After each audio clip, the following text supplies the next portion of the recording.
Good morning, it's Peter Stimson here from MPowered Mortgages.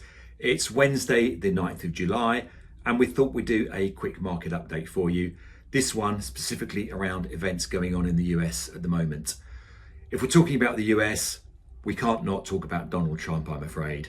And this one is specifically about the battle that's going on in the US at the moment around interest rates and really around the battle between Jerome Powell, head of the Federal Reserve, and Donald Trump.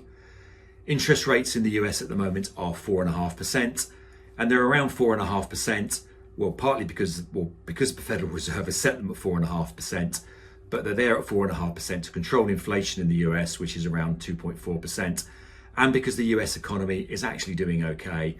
All the numbers that are coming out around employment, around GDP, are looking fairly reasonable, and with tariffs coming out in April, obviously the concern is around the inflationary nature of them. Donald Trump, on the other hand, wants interest rates reduced, as he's recently indicated, down to around 1.5%. Reason for doing that, or the predominant reason for that, is the US has to refinance around 10 trillion of its debt this year. The US has 36 trillion of debt out in the market, and 10 trillion of that is coming up.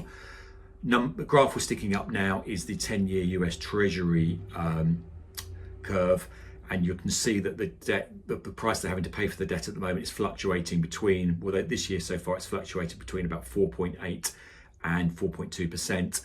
If you go back to the COVID years or even previous to that, they were paying around sort of 1.5% for sort of refinancing the debt. So there's been this huge spike in the cost of refinancing US government debt. So obviously lower interest rates would mean lower cost of the debt.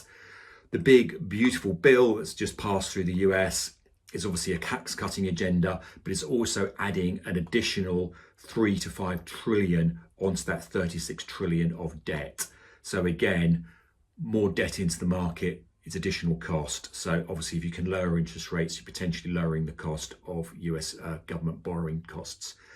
So on that side of things, there's this big battle looming between Powell and Trump. Trump ironically appointed Powell back in 2018. Powell's term doesn't end until mid-May 2026, and it doesn't look like Trump can actually get rid of Powell, or doesn't look like he can get rid of him easily. At least I wouldn't put anything past Donald Trump the way things go. The danger in the market is Trump appoints a political person to the Federal Reserve to replace Powell. The US Federal Reserve, like the Bank of England, is supposed to be an independent institution to set interest rates and monetary policy. The worry with all of these things is you end up something like you had in Turkey, where you get Erdogan kind of dictating, where, interest rates get set. If you look at Turkey as an example, and it may not be the best example because obviously it's a very different country and a very different setup, what you get if you go back to sort of 2022 is interest rates at 14% and inflation at 80%. Where you're now having to use in Turkey, for example, interest rates to control inflation. You've got interest rates at 44% and inflation at 30%. Interest rates are a mechanism to control inflation. Yes, they hurt, but basically they do work. If you end up with a political appointee basically sort of following the sort of president's will, doing what he wants you to do, that's not going to go down well with the markets.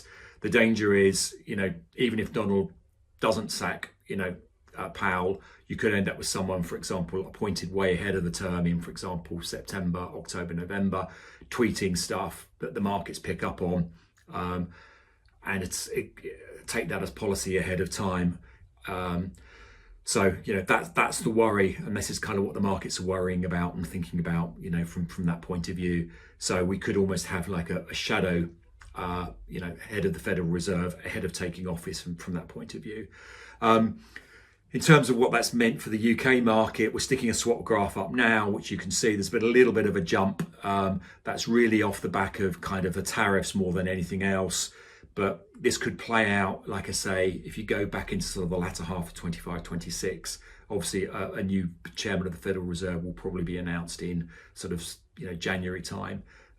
But we'll see where this plays out, as we go forward from that side of things. That's it from me now. If anything else changes, we'll let you know.